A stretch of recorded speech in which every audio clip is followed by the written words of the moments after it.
पहले तो आपको धन्यवाद देता हूँ कि इतने बड़े कार्यक्रम से मुझे जोड़ा और यहाँ तक पहुँचने में जो एनआईएफ है, हनीबी नेटवर्क है, सृष्टि है, उनका बड़ा योगदान है और मेरी जो भी टेक्निक्स हैं उनको आगे बढ़ाने में इन आपका सबका बहुत बड़ा योगदान रहा है। तो कुछ काम किया है जैसा कि आपने बताया, प्लांटेशन टेक्निक है और कुछ वाटर हार्वेस्टिंग सिस्टम भी तैयार किया है और एग्रो बायोडाइवर्सिटी कंजर्वेशन किया है। तो मैं शुरू करता हूँ और इसी कारण से जैसा कि आपने बताया वो अवार्ड पिछले साल नवंबर में मिला था, तो मुझे काफ़ी इससे प्रोत्साहित हुआ और किसी चीज़ को अवार्ड मिलता है तो उस कामों की पहचान बढ़ती है और बहुत सारे देश के कोने कोने से मेरे पास जो प्लांटेशन के लिए जहाँ सूखा है वहाँ से ये आ रहे हैं कि हमारे क्षेत्र में भी लगाना चाहते हैं तो किस तरह से लगाएं, और मैं पूरी कोशिश कर रहा हूँ कि इस तकनीक का जहाँ से ज़्यादा उपयोग हो। तो इसका जो बेसिक प्रिंसिपल है वो यही है कि जो भी पानी बरसता है और जमीन में अवशोषित होता है वो या तो वीड से बाहर निकलता है यानी उगने वाले खरपतवारों से, या फिर पड़ी हुई जमीन में जो भूमिगत जल है उसका मॉइस्चर जब बाहर निकलता है तो उससे एक सुराख का रूप बन जाता है जमीन में और उससे पानी गहराई से बाहर आ जाता है और इसको हम साइंटिफिक लैंग्वेज में कैपिलरी एक्शन कहते हैं। तो कैपिलरी एक्शन और वीड, इन दोनों कारणों को हम हटा दें तो फिर वो पानी जमीन में ही पड़ा रहता है और वो फिर पौधे के काम आ सकता है। तो हम क्या करते हैं कि दो गहरी जुताई करते हैं, जिस खेत में हमें लगाना है उसकी दो गहरी जुताई करते हैं और एक जुताई पहली मानसून की अच्छी बरसात के बाद में जब खरपतवार उग चुकी होती है, और दूसरी मानसून की अंतिम बरसात होती है जो आमतौर पर राजस्थान में सितंबर में होती है, तो उस समय ये जुताई करते हैं। जैसा कि आप चित्र में देख रहे हैं कि पहली जुताई करते हैं तो पूरी वीड उग जाती है, वो निकल जाती है, और दूसरी जो जुताई करते हैं तो उसमें न ऊपर की सतह में वीड रहता है न कैपिलरी रहती है, लेकिन नीचे की जो सतह है उसमें कैपिलरी एक्शन से पानी बाहर निकलने की कोशिश करता है, तो वो बाहर तो निकल नहीं पाता और जितनी गहरी जुताई यानी करीब 20 से 30 सेंटीमीटर जो गहरी जुताई की है उसके नीचे आकर इकट्ठा होता रहता है। और अगर हम पौधे की जड़ें वहां हो जहां ये पानी कैपिलरी एक्शन वाला नीचे आकर इकट्ठा हो रहा है, तो उस जगह अगर पौधा लगाएं तो फिर हमें पौधे को अलग से लगाने की जरूरत नहीं है। इस टेक्निक का उपयोग जो है वो इसको वेरीफाई जो एरिड फॉरेस्ट रिसर्च इंस्टीट्यूट है उसने इसको एक कार्यक्रम में इसको वेरीफाई किया है, उन्होंने रिपोर्ट दी है कि बहुत अच्छी टेक्निक है ये रेगिस्तान के लिए। तो जैसा कि मैंने बताया दो जुताई करते हैं, एक पहली जुताई पहले घास सूखने के बाद और दूसरी जुताई जो आखिरी मानसून की बरसात होती है उस समय, ताकि कैपिलरी और जो वीड्स हैं वो दोनों खत्म हो जाएं। ये ऊपर के चित्र में पहली जुताई है, नीचे के चित्र में दूसरी जुताई है। एक जोधपुर में किया हुआ है, एक हमारे सीकर में किया हुआ है। तो जैसा कि मैंने बताया, थोड़ा ये बड़ा चित्र है कि ऊपर की सतह में न कैपिलरी है न वीड है, लेकिन नीचे कैपिलरी एक्शन से जो पानी नीचे आकर इकट्ठा हो रहा है वहां हमने पौधा लगाया है। तो 1.5 फीट गहरा एक गड्ढा खोदते हैं, लेकिन उसकी लंबाई चौड़ाई वो 4 या 5 इंच रहती है। तो इसमें जब लगाते हैं तो नीचे का 1 फीट का जो हिस्सा है गड्ढे का वो पौधा लगाने में कवर हो जाता है, और ऊपर जो 6 इंच जगह बचती है उसमें 1 लीटर पानी डाल देते हैं और फिर कभी पानी की जरूरत नहीं रहती और 80% पौधे सर्वाइवल हो जाते हैं।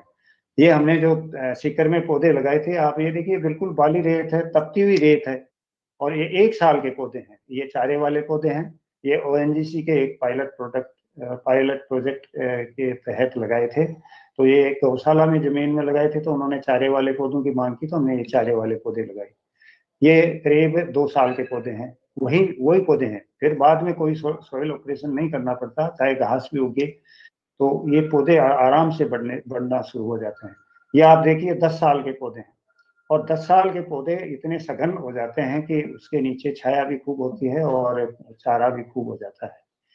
इसी तरह से हमने जो जोधपुर में लगाए थे ये 6 महीने के पौधे हैं, नीम के पौधे हैं। स्कूल की जमीन थी तो उन्होंने नीम के पौधे लगाने के लिए कहा, तो हमने नीम के पौधे लगाए, थोड़े थोड़े दूसरे पौधे भी लगाए। और ये नहीं आ रहा है, हाँ, ये 2 साल के पौधे उसमें उस चित्र में नहीं आए, लेकिन ये 10 साल के पौधे वहीं जो लगाए थे, जो 2 साल के 6 महीने के पौधे देखे थे, वो इनके पौधे हैं। और ये टेक्निक काफी सक्सेसफुल है। और ये आप देखिए, राजस्थान का टीक माना जाता है रोइडा। इसकी जो लकड़ी है वो 1500 से 2000 रुपये घन फुट है। और इसके खिलौने, मेडिसिनल प्लांट है, और ये अनेक चीजें इससे बनाई जाती है, बहुत महंगे। और राजस्थान का एक जो पौधा है, जो इस टेक्निक से बहुत सक्सेसफुल हुआ है, क्योंकि इसके बारे में यही कहा जाता है कि ये पौधा लगता नहीं, बहुत देरी से बढ़ता है, लेकिन इस टेक्निक से ये पौधा 8 साल का पौधा है, वो बहुत अच्छा ये बढ़ जाता है। और इसमें हमने तो आंवला के पौधे भी 1 लीटर पानी में लगाए हैं, और मूंग की फसल नीचे की है, और बाजरे की फसल जो है, ये आलू के पौधे हैं, और एक सघन वृक्षारोपण है जिसमें केवल उनको चारा चाहिए। तो हम इसको एग्रो फॉरेस्ट्री सिस्टम में भी बहुत अच्छी तरह से इसका उपयोग कर सकते हैं। तो इस टेक्निक को देखने के लिए पूर्व जो DGICAR है, उन्होंने देखने गए थे जोधपुर में, खेत में देखा था, और उस टेक्निक को पूरी तरह से समझा था। डॉक्टर स्वामीनाथन साहब ने जयपुर में ये एक किया था प्रयोग, तो उसको देखने आए थे, और उसने उनके साथ में उनकी जो उस समय राजस्थान की CM थी, वो उन्होंने भी देखा था, और उस टेक्निक को पूरी तरह से उन्होंने समझा था, और किस तरह से हम इसको आगे बढ़ाने, उस पर उन्होंने एक रिपोर्ट भी दी थी।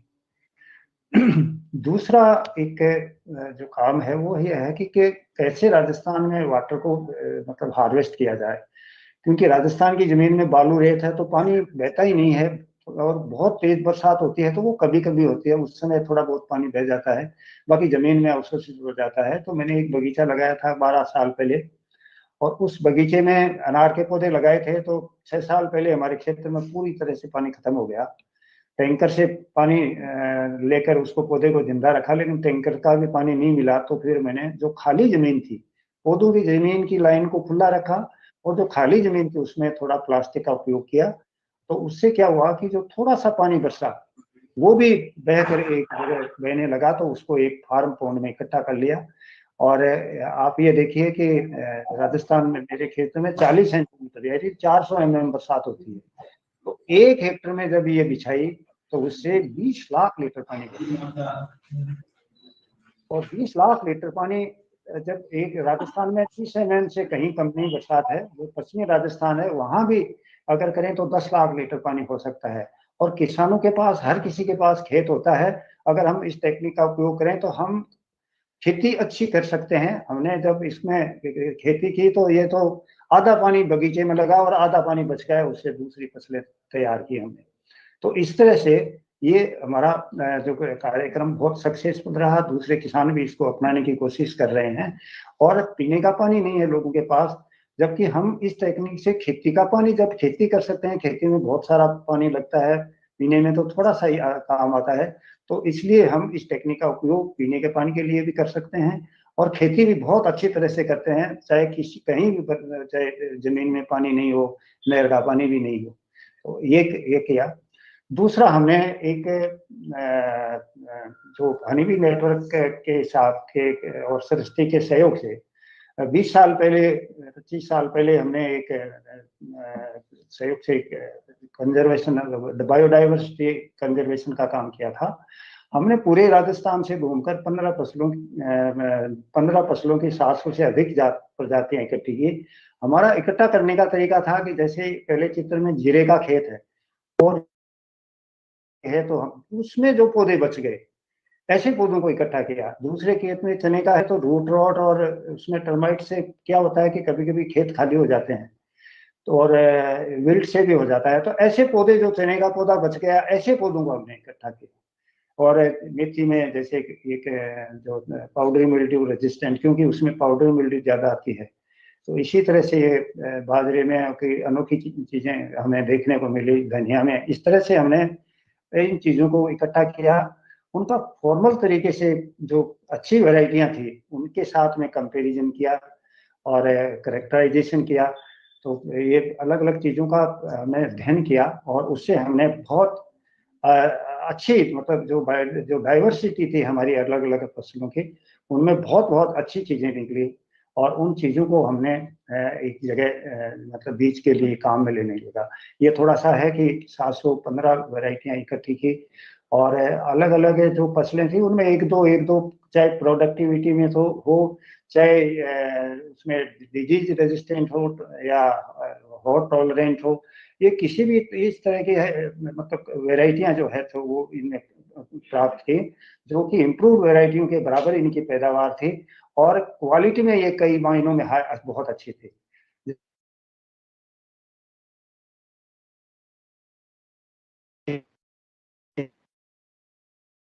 तो 1500 काबुली चना इस स्तर का बाहर से आयात होता है। इसको यहाँ अपनी देशी प्रजातियों में से इकट्ठा किया तो बहुत कम समय में तैयार होता है, बहुत अच्छी पैदावार देता है, कम पानी में देता है और क्वालिटी बहुत अच्छी है, पैदावार अच्छी मिलती है, मार्केट की वैल्यू अच्छी मिलती है। इसी भी तरह से देशी चनों में बहुत सी रेड वैरायटी तैयार की, जो तो है ही पैदावार, तो जो भी इम्प्रूव वैरायटी है उनमें किसी से भी कम नहीं है।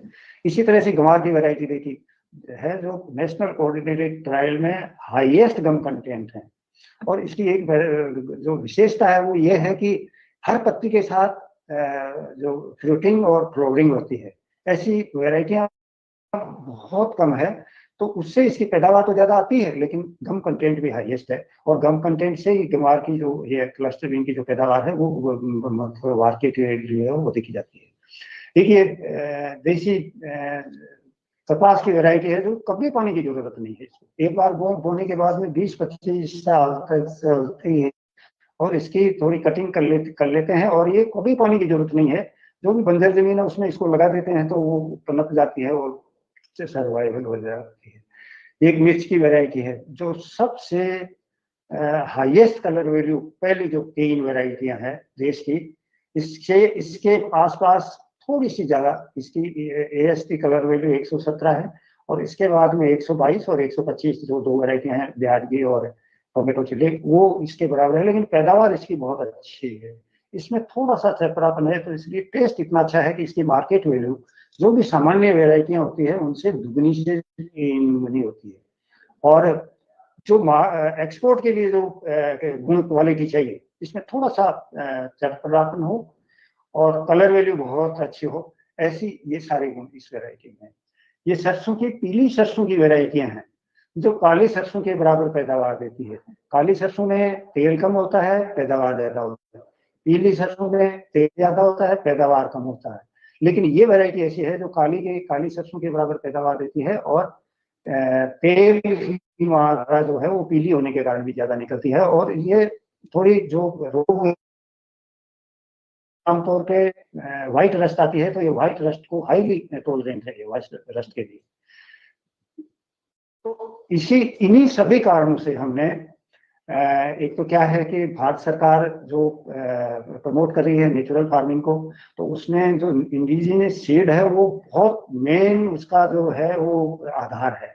तो एक तो वो इस सब कारणों से हमने एक इनोवेटिव फार्मर सीड कंपनी बनाई है और एक हमारा बच्चा मनीष जो है वो एग्रीकल्चर कॉलेज में बीएससी किया है, उसने ये किया है कि हम ये ऐसी चीजें जब हमारे पास है तो फिर हम इसी पे काम करेंगे क्योंकि ये कम में अधिक लाभ किसान को इनसे मिल सकता है। तो ये लेकिन अब हमारे पास वैरायटियां हैं, उनके पास हमारे पास ये जो वैरायटियां हैं इनमें जैसे काबुली चना है तो ये पीपीएल अप्रूव्ड हो गया, बाकी चीजें चल रही है प्रोसेस में है। तो ऐसी चीजें जो नोटेड है, नोटिफाई है सक्षम यूनिवर्सिटी या एजेंसी से, तो अच्छी चीजें हैं हमारे पास बहुत। इसको कंपनी भी बनाई है लेकिन हम आगे किस तरह से इसको आगे बढ़ा सकते हैं मार्केटिंग, ये थोड़ी सी सोचने की बात है। और इन सब चीजों में हेल्प की है अंबेडकर सृष्टि और इनोवेशन फाउंडेशन ने। और ये देखिए जैसा कि अभी कहा गया था कि राजस्थान के अन्य जो नवाचार है उनमें बहुत सारे जो ऐसे इनोवेटर्स हैं वो नेशनल अवार्डेड हैं और एनआईएफ ने इनको यहाँ तक पहुंचाने में इनकी जो टेक्नोलॉजी थी उनका मूल्यांकन किया है और इनमें बहुत सारी सीड वैरायटियां हैं। तो उन सब सीड वैरायटियों को हम अपनी जो कंपनी है उसको साथ लेके एनआईएफ को साथ लेके आगे बढ़ने का हम प्रयास कर रहे हैं। और ये जो नेशनल इनोवेशन फाउंडेशन की प्रदर्शनी में थी, उनमें ये थोड़ा सा उनके प्रयास थे, वो ये प्रदर्शनियां हैं। और ये जो as a Srishti farmer honey bee network की ओर से अलग अलग देशों में जो भी वैरायटियां हैं, जो भी टेक्निक्स हैं, उनको प्रेजेंट किया है। बहुत अलग अलग जगह FAO रोम में किया है, IDCR ओटावा में किया है, और वाइपो जिनेवा में किया है, इंटरनेशनल क्रॉप साइंस कॉम्पिटिशन में दिल्ली में थी, उसमें प्रेजेंट किया है। इन सब चीज़ों को बहुत सराहना मिली है इन सब से। और ये कुछ और दूसरे अवार्ड्स हैं, अलग अलग है, ये सारे जो हैं